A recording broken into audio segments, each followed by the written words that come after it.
Karena warisan Soeharto mencangkup prestasi sekaligus kontroversi yang sangat besar, jadi pertanyaan apakah Soeharto layak menjadi pahlawan nasional? Kita masuk dalam ruang perspektif. Kali ini kita akan bahas terkait perdebatan tentang apakah Soeharto layak diberi gelar pahlawan nasional atau tidak. Perdebatan ini selalu muncul karena warisan kekuasaannya meninggalkan jejak ganda. Keberhasilan pembangunan di satu sisi dan catatan pelanggaran kebebasan serta kekerasan politik di sisi yang lain. Untuk menilai kelayakan secara objektif, perlu melihat dua dimensi ini secara proporsional. Pertama, kita akan mengkaji argumentasi yang mendukung kelayakan. Stabilitas politik pasca 1965. Pendukung Soeharto menilai bahwa ia berhasil memulihkan stabilitas setelah konflik politik 1965. Stabilitas ini dianggap sebagai prasyarat pembangunan.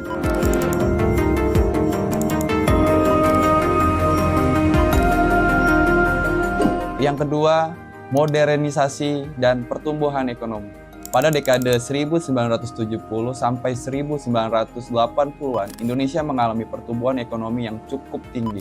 Pembangunan infrastruktur dasar, peningkatan produksi pangan, program swasembada beras, dan ekspansi pendidikan dasar. Banyak kalangan melihat periode ini sebagai fondasi modernisasi Indonesia.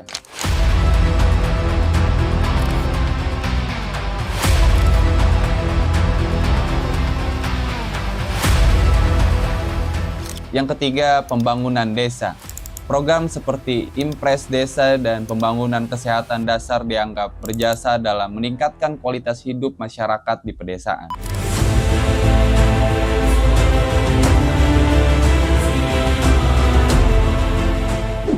Yang keempat, Soeharto dipandang berhasil membuat Indonesia lebih stabil secara ekonomi dan menarik investasi asing pada masanya. Oke, kita lihat dari sisi lain argumentasi yang menolak kelayakan Soeharto sebagai pahlawan nasional.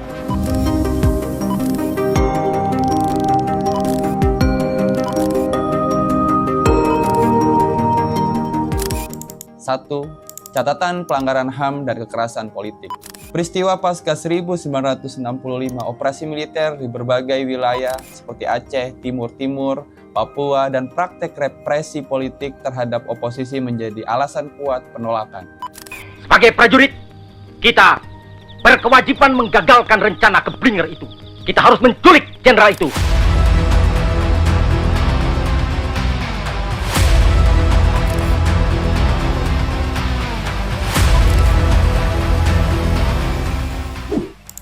Dalam kriteria pahlawan nasional, aspek moralitas dan kemanusiaan menjadi faktor yang sangat penting.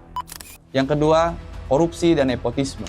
Laporan lembaga internasional dan kajian akademik menempatkan masa Orde Baru sebagai periode mengakarnya korupsi struktural, kolusi, dan nepotisme. Soeharto juga disebut oleh beberapa organisasi internasional sebagai salah satu pemimpin paling korup di abad ke-20 meski tidak melalui proses hukum menyeluruh.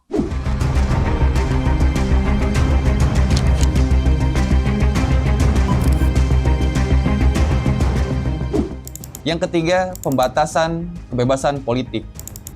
Politik satu suara, pembatasan partai, pembungkaman kritik, dan kontrol ketat terhadap media menjadi bagian dari warisan Orde Baru.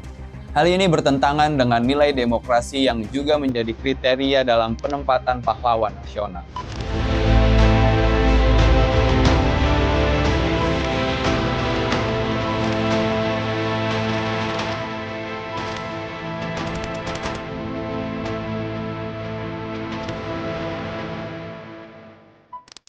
Yang keempat, kontroversi historis.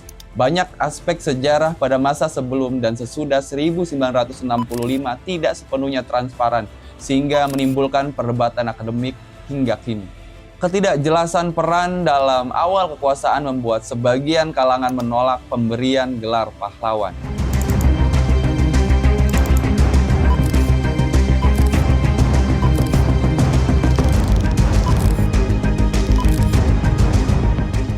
Oke, selanjutnya kita lihat dari pertimbangan etis dan regulatif.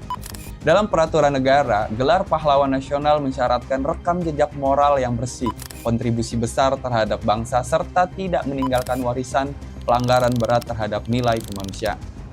Karena warisan Soeharto mencangkup prestasi sekaligus kontroversi yang sangat besar, jadi pertanyaan apakah Soeharto layak menjadi pahlawan nasional?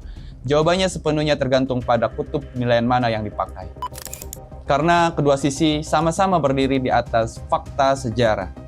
Gimana menurut perspektif kalian?